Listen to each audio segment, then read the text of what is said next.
Mayong adlaw mga kaigsuunan.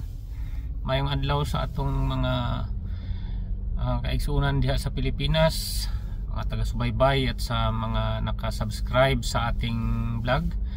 Welcome back sa ating pagbabalik dito sa ating episode sa araw na ito. Atong pagatukion ng mga butang na may kinalaman sa ating bansa, may kinalaman sa ating kinabukasan bilang mga ordinaryong Pilipino. So sa araw na to pag-usapan natin itong campaign period or election fever na nga, dahil officially kahapon, yes, kung hindi ako nagkakamali, nagsugod kagahapon ang election period. So para sa mga fanatics sa politika, fanatic in the sense nga nagsubaybay sa politika, nakihalubilo or nakisali para exercise ang atong karapatan nga mobotar diha sa atong mga politiko, bisan asa ka man nahimutang karon sa ibang bansa diyan sa Pilipinas, kahit unsa pa imong katayuan sa kinabuhi. So ito ang panahon na medyo busy ang mga tao when it comes to politika or sa unsapan nga mga kalihukan nga may kalambigitan sa mga kandidato. Karon atong pag-usapan ng tulo ka importanteng butang nga kagahapon atong napanood ug atong nadunggan, ang mga pasiuna kibali nga unang arangkada ng political rally, administrasyon man o oposisyon, atong gipaminaw, atong pagahimuan og atong opinyon, atong saloobin, atong mga kritisismo na diin kita usa ka ordinaryong boses lamang, pero nagtuo ko nga kita dunay karapatan nga magpadayag sa atong tagsa-tagsa ka mga obserbasyon, mga komento nining mga butanga, labi na kung dunay kinalaman sa atong bansang Pilipinas. So dili nato pagadugayon, atong sugdan ang atong talakayan. Alright, kung wala ka pa nakasubscribe, subscribe na. Wala, may bayad ni. Wala ka pa naka-like, like and comments, share para madunggan ug makita usab sa atong mga kaigsuunan nga mga concern sa atong mga politiko na dapat nato nga iboto o dapat nato ibasura. Unahon nato kining administrasyon. So unahon nato ni sila kay mamangkono ni sila ang mga manok sa administrasyon karon. Sa laktod nga kaistorya, partida kumbaga, dahil sila ang nasa administrasyon ngayon. Gusto lang nako nga klarohon kining tulo ka mga butang nga ilang na mention, or mismo ang atong bangag nga presidente nag-mention nini during sa ilang campaign. If I'm not mistaken, sa Ilocos to nga campaign. Bisan na asama na sila nag-campaign, doesn't matter. Ang importante na atong masayran kung unsa ang ilang ipangtuki, unsa ilang ipangyaw-yaw, to tinuod ba og dili. Kay nahibalota nga pag-abot sa adlaw nga sila na ang naa sa puder o naa sila sa gahom, ang epekto ana kanato nga mga ordinaryong Pilipino. So unang-una, sa speech niya o sa pabungad niya nga pagpakilala sa iyang mga gipangyaw-yaw sa atong mga presidente, pregaba, nag-ingon siya sa iyang pagpakilala nga kini ang iyang slate o kini iyang mga kandidato nga kuno walay bahid sa tukhang, walay bahid sa dugo gikan sa tukhang. Muna yung unang giyaw-yaw, nagpasabot ka na nga sa iyang pagbatikos sa tukhang, sa iyang daot sa tukhang, nga kuno ang iyang mga kandidato walay bahid sa dugo gumikan sa tukhang. Nagpasabot lang ni nga kining mga kandidato niya og siya mismo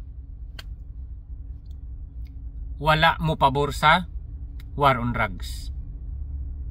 Timan nga atong giboto o gibutaran si dating Pangulong Duterte tungod sa plataporma sa war on drugs.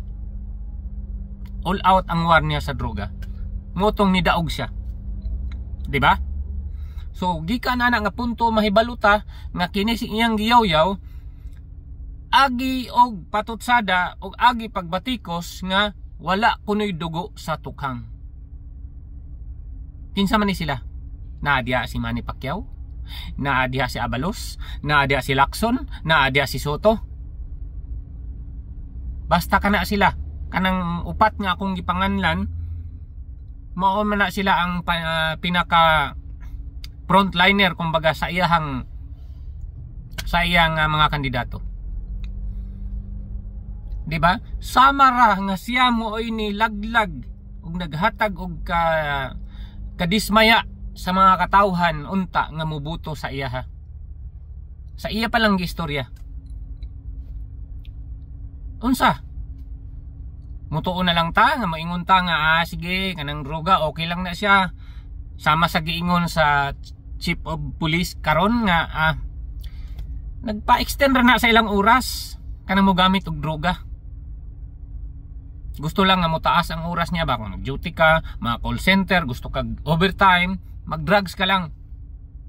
Ana na lang lugar ang atong standby na ng mga butanga para maingon ta nga walay bahid sa dugo sa tukhang kining iyang mga kandidato. Number 1 point na nga wala ko ganahay personally ug wala ko nakauyon. Ambot lang sa inyo. Comment sa lang ninyo kung sa inyong take bahin anang butanga. Sunod nga iyang giyaw-yaw ang iyang mga kandidato wala kuno nalambigit sa pagpangurakot, sa pagpangbulsa o pagpangsako sa mga kwarta nga may kinalaman sa budget sa pandemic. Subuot niya ipasabot nga dunay pangurakot, dunay mga pagpangsako sa kwarta nga gipasagdan kuno ang mga katawhan nga nangamatay tungod kay gibulsa ang kwarta. Kinsa iyang gipadungog? Wala niya huna-hunaa nga naluwas ang mga daghang duot sa katawhan labi na diha sa Metro Manila nga dikit-dikit ang mga balay katawhan. Wala niya huna-hunaa nga tungod sa maayong nga pamalakad ug determinado nga mga desisyon sa dating Pangulong Duterte. Nagpagawas siya og mga kamanduan nga mag-quarantine o mga bawal magpakalat-kalat, kinahanglan gyud nga nara sa balay aron maluwas ang mga katawhan dili mga matay. Pero unsa iyang giyaw-yaw karon? Wala niya huna-hunaa nga ang iyang pagpandaot sa dating presidente, siya mismo halos dilaan niya ang tumbong sa mga Duterte para lang siya i-endorso o para lang nga mahimo siyang presidente o magbahis na lang si Sara. Muna'y subo kay palandungon after all sa ilang mga pagpaitoy-itoy, after all sa ilang mga paghangyo nga aron dawat sila sa mga Duterte taliwala sa sitwasyon nga unta mahimong presidente si Sara. Milaylo si Sara mi paubos mahimong vice presidente para lang nga tagaan sila tsansa nga ma-redeem nila ilang kaugalingon, makabalik sila sa Malacañang mahimong presidente. Wala na nila una-una. Daot kung daot. Bangag ka pa. Unsa pa may atong expectation ana? Kana nga mga stan, number 1 iyang giyaw-yaw bahin sa droga. Lagi bahin sa droga. Sunod excuse me. Bahin sa pagpangawat kuno sa pagpangkawkaw kuno sa salapi nga para sa pandemic unta. Ikatulo, kana kuno iyang mga line up sa pagkasenador. Mao kuno nay mga senador nga wala mo palakpak, wala mo katawa sa kahigayunan nga kita or ang Pilipinas giyatakan sa mga Chino diha sa South China Sea. Kuno iyang gusto elaborate nga ang mga Duterte o ang opposition nga PDP laban sa lineup sa mga Duterte gusto niya ipagawas nga pro-China. Siya anti-China. Wala niya huna-hunaa nga ang panahon kung diin si Duterte pa ang nakalingkod, napakatahimik or at least hindi tayo binubomba ng tubig diha sa South China Sea. Karon simula nga naglingkod siya isip presidente, ginabombahan na tag kanyon. Binabombahan na tag tubig. Ginakanyon na taog tubig. 'Di ba? Tubig pa lang na karon, apata masayod. Kung kaniyang gipangyaw-yaw, makahatag na og dugang nga conflict. Wala niya huna-huna ang sulod sa iyang paglingkod diha sa pagkapresidente, nahitabo ang mga conflict diha sa South China Sea nga dili niya matagaan og kasulbaran tungod kay wala siya kalidad nga mo handle og international relationship, labi na kung China ang pag-usapan. Unsa pa ni sip-sip na baya sa US, kay kinahanglan niya mo sip-sip sa US, kinahanglan niya mo tango sa US ngano para defrost ang iyang mga kayamanan, ilang mga kayamanan sa mga Marcoses and Romualdez nga freeze sa miagi o sa pagkakaroon diya sa Amerika. Muna nga todo suporta siya, todo yango siya, yes na lang sa mga Amerikano sa miaging mga panahon, bisan gani hangtod karon. Muna iyang wala huna-huna ang anong dili niya marisolba nga ang conflict diya sa South China Sea nga unta siya man ang only pinaka sole authority sa pulisiya international between sa Pilipinas or sa iba't ibang bansa kung diin siya makig-negotiate, makiglambigit, ang sabay laing term para nga mahimo ninyong marisolba, makipag-meeting aron marisolba ang problema diya sa South China Sea. Karon ang iyang giyaw-yaw wala niya huna-huna nga siya ra po'y naigo. Sa iyang pagkaigo, siya ra po'y nagdaot sa iyang mga kandidato. Kung makita ninyo ang ilang rally, mismo ang iyang mga senador kuno wala ganahe sa iyang istorya o sa iyang mga gipangyaw-yaw, mga pangdaot. Kanang tulo ka butang nga pinakaimportante sa atua bilang mga Pilipino nga miboto sa mga Duterte sa panahon nga sila pa or ang mga Duterte pa ang si Pangulong Duterte pa ang nagkandidato sa una. Maunay mga importanteng butang nga atong timan-an nga kining line up sa administrasyon karon. Imbes ipasiatab nila or ilang proud sila nga doon na sila yung mga project, doon na sila yung mga solusyon sa problema sa kagutom, pabahay, kurunsa pa sumala sa ilahang plataporma sa una. Munta na ilang ipahasundayag, ilang pakita sa katawhan nga mo ni among nahimo, mo ni ang among kalampusan or sa among mga plataporma sa una, mo ni among nahatag sa katawhan. Munta na ilang himuon. Pero unsa ilang giuna? Atake sa mga Duterte, atake sa kalaban. Dili ka ba pwede mo kandidato base sa imong plataporma? Dili ka ba pwede magpaila sa imong mga kandidato base sa imong mga achievement? Ngano? Wala kay achievement.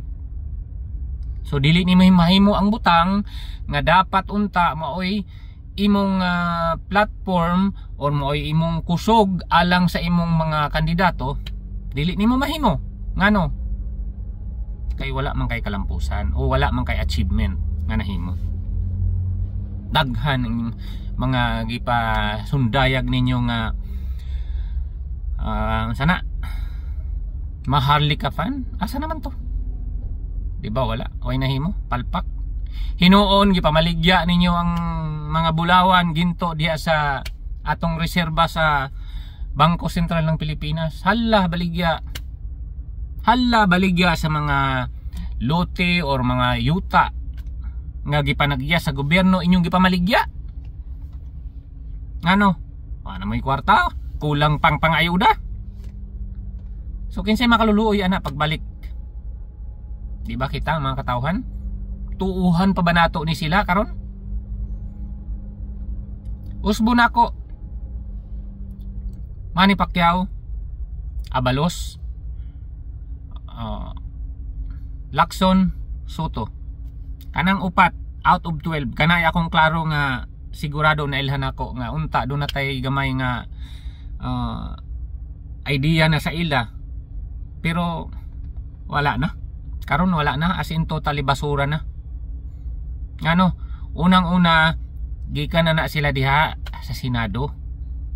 Hangtod karon wala pa gihapon sila plataporma. Kung do naman galing, wa gihapon na mahimo. Ngano, muyango ra man na sa katuyuan sa presidente. Siyempre presidente ang nag-endorso sa ila, di ba? So utang kabubuton, balik na naman bayad utang kabubuton. So wala gihapon sila mahimo. Obserbahin ninyo, sa dako kayong usapin karon diha sa Pilipinas bahin atong budget nga ilang gilapastangan, ilang gibaboy nga budget nga puno sa korupsyon nga budget. Kumbaga doon na ba sila yung mga say na pagbatiko sa presidente? Kasi ang last say niyan, ang tanan nga nakasabot bahin sa national budget sa Pilipinas, nakasabot nga ang pinaka end sa usapin na yan ang presidente. Magtulod-tulod man na sila kinsay may kasalanan, pero ang pinakadulog ida na ang presidente. Ni batikos ba sila? As in todo-todo sila ni batikos? Wala sila mahimo. Ngano? Siyempre gi-endorso sila sa presidente. Di ba? Balik-balik na sila diha sa Senado sa bagay ilang tarong nahimo. For example, kani si Manny Pacquiao. Sige, okay. Bisan paana ikaw ang 8th division world champion pag-abot sa boxing. Saludo ta ana. Wala tay problema ana. Para sa ako ikaw ang greatest of all time pag-abot sa boxing sa Pilipinas or bisan pa sa international. Way problema, saludo ta ana. Number 1 fan ko ana. Pero tama na. Huwag ka nang bumalik sa politika, parang awa mo na. Pinagbigyan ka na, pakonsuelo na yon na kahit wala man kay nahimo nga klaro pag-abot sa mga balaod o pag-abot sa mga angayan na nga tabang sa katawhan. Tama na. Pwede ka mo tabang sa katawhan, ipadayo na lang na imong pagkapilantropis nga manghatag ag balay, manghatag ag kwarta, unsa pa na imong ipanghatag gikan sa imong bulsa. Way problema. Saludo ta ana, gidayeg ka na mo ana. Pero ayaw nagsulod sa politika. Ikaw pag ani mismo ni batikos kang Marcos nga mga kawatan sukad pa sa una, millions of billions nga mga ninakaw na yaman nila sa una. O may malimot ana. Ikaw pa nga ni batikos nga sa mo, butor lang gihapon mo ana ang the same Marcos.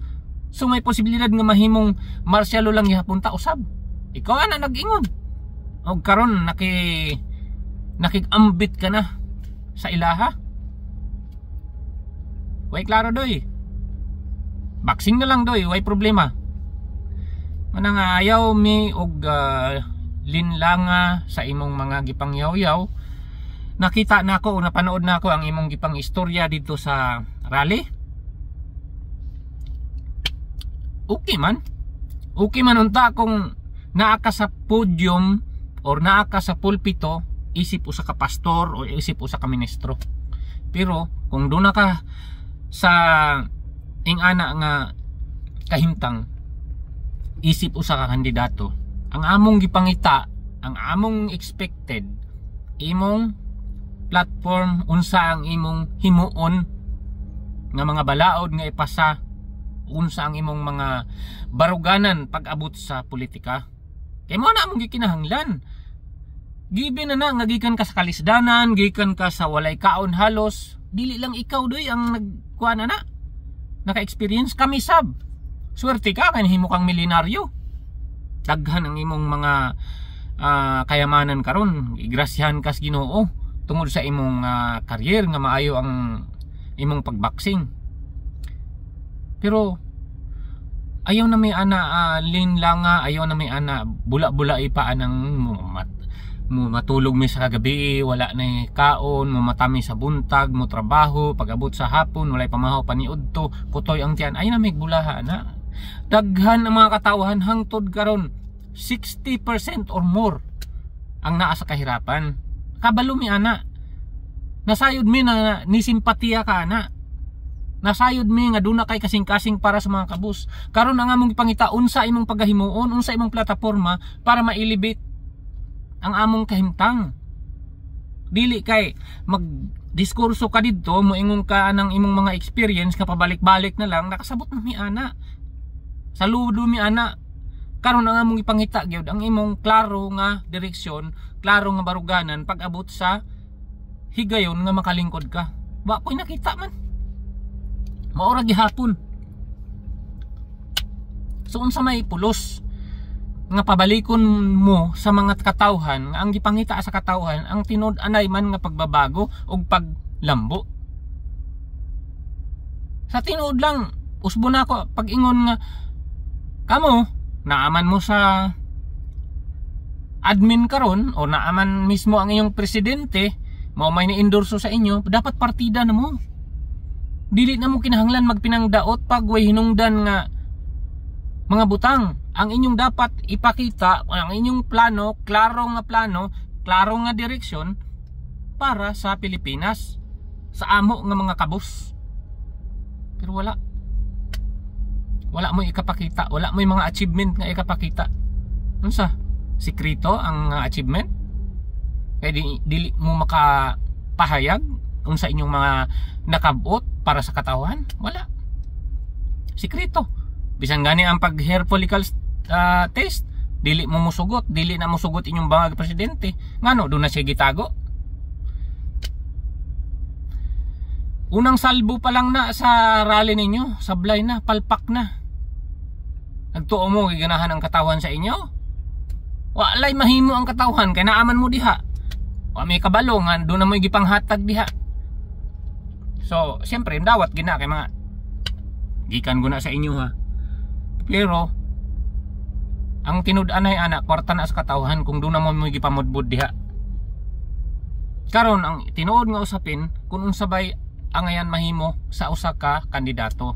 Muna nga kami, ako personally, mas maayo pa ang PDP bisag walo ra to ka buok, siyam o basta less than 12 sila. Pero klaro unsa ang ilang tumong ug unsa ilang plataporma. Mga abogado ang karamihan sa ila nga nakabalo sa pagpanday og balaod. Di ba? Sila popular siyempre. 8 division world champion, popular, wala problema. Ang problema pag-abot na sa pagpanday na sa balaod. Kining mga lakson, popular. Sige pa-interview diri dito sa mainstream media. Pero ang bottom line, muyango ra gihapon na siya sa mga Marcos. Same, Soto. Balik-balik. Atong kinahanglan karon bag-ong nga mga naong, bag-ong nga mga abogado, mga sigurado nga dunay mahimo para sa mga kabus. So with that note, dinhi na lang tataman. Comments mo sa inyong mga saloobin, mga angayan ninyo nga ika-istorya bahin ani nga present nga kalagayan sa atong bansa. Pag-usapan natin sa baba. Like, comments and share, subscribe, wa man ibayad. Tabangi lang ko nga mai-spread na to, mapalaganap na to ang atong pinaglalaban diri isip mga ordinaryong Pilipino. Bye bye. Salamat.